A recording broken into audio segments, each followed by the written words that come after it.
So, where did you grow up? I grew up in Mexico. I came to the United States when I was 23 years old. And how was the economy like when you were in Mexico? It has always been harder to make money in Mexico.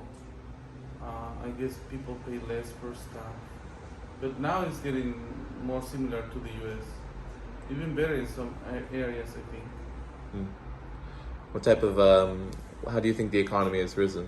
Like, The US is in a little kind of like the inflation bubble or the post-pandemic bubble, or I don't know. It's having a hard time adjusting to the new prices of things.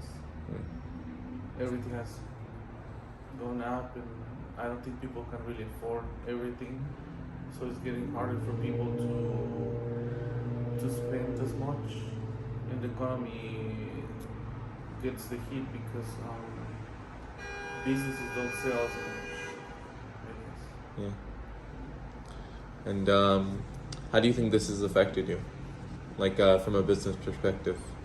It has not really affected me at all because I sell food and people keep eating, and the product I sell has become very popular.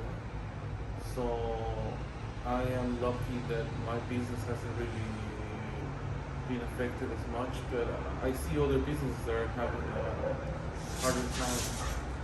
What type of businesses do you see that are affected? I think anything that is no like a necessity, whatever is like I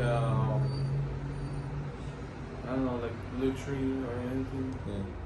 if people are stopping to spend on things that they don't really need. Oh. And how do you think that has affected you? Like, Has not affected me at all because I'm not in that market. well, I mean, like from a consumer perspective. Well, it is. I can tell everything is really expensive. You go out to eat and you pay almost twice as much than before the pandemic. So it is harder to have the same things you liked before, unless you make more money. So Do you think that that's a big thing that's driving people outside of California? I think it's a big problem, not only in California, but almost in the whole United States. And do you think this has led to a lot of people moving outside of the U.S.? I think some people are moving to other cheaper countries and having a better life for the same price. Yeah. You were telling me about how in Mexico, like a lot of people from the U.S. were moving It's in. like gentrification in Mexico now because of that. People can afford a better life with the same amount of money. So it's kind of like a no-brainer after they spend a holiday there. Many times they just decide to stay because they can tell they can pay $600 for rent instead of $2,000. So right there, you already have another $1,500 left to spend on food or going on trips, and food is way cheaper there. So people can afford to go out more often, and I don't know, it's just more affordable. Yeah. And how do you feel about how the government has reacted to that in Mexico? So in Mexico, the government is more like a free. It's not as I don't know. They don't really bother people as much, and the problem they have is that people from the United States that go and move there, they just overstay their visas and they don't really they don't pay any taxes there. They pay taxes to the U.S. Still because they're remote workers from American companies. Yeah. So the problem, well, it's good and bad because they receive a lot of people that go and spend their money there, and that helps the economy. But the problem is that they don't pay any taxes there. So I don't know.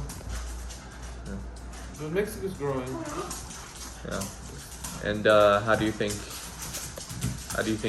you would have been if you stayed, like economically speaking? I probably would have been okay. Yeah. I am not. Would you have made the same amount of money you make in the U.S.? There's a big chance because I'm very smart, no matter where I am. So I had a good chance to make a decent living there too. Yeah. Well, thank you. How has your business worked for the past few years? It has worked well. Why? What have you done? Sell avocados. Well, how's the market? What's it like to work in the market, and what experiences do you have from working in the market? Well, the market goes up and down. Or are you talking about the wholesale produce market?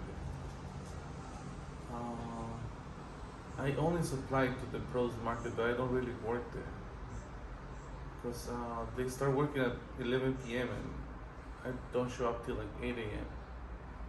So I don't really work there, I just supply to the market. Well, how does that work?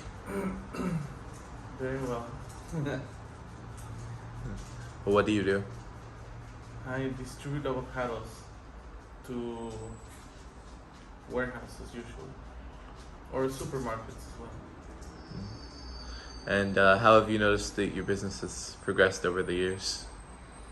It has been growing almost 100% every year since I started. But this year is getting a little harder to make it grow 100%. Why? I don't know. I have already taken many small business, and in order for me to grow, I have to hire more people, and I don't want to hire more people Why? because people require attention. I don't want to spend my time with that. Well, I know you had a business in Mexico as well. What was that like? So my business in Mexico was like a small supermarket, and we had I guess to manage the store is harder because there's like thousands of products, and I don't know, it's harder to keep everything like inventory, and I don't know, it just requires more attention. Yeah. Well, what cultural factors do you notice differ between the U.S. and over there in terms of business? Well, there people work very very hard for very very little money, and they're used to like work very hard. So when you come here, you apply that culture here, you usually succeed because I guess American people are not brought up with the hunger to get more or something like that. Well, why do you think that's the case? Why? Yeah. What happens? Yeah. Because you're spoiled. Mm. Spoiled brats. That's what you. Mm. So I don't know. The culture is different. You get a lot of things that are for granted, I guess. Yeah. And what has driven you to create businesses? Because I want to have a better life. Yeah. It's very simple. Yeah. Oh shit.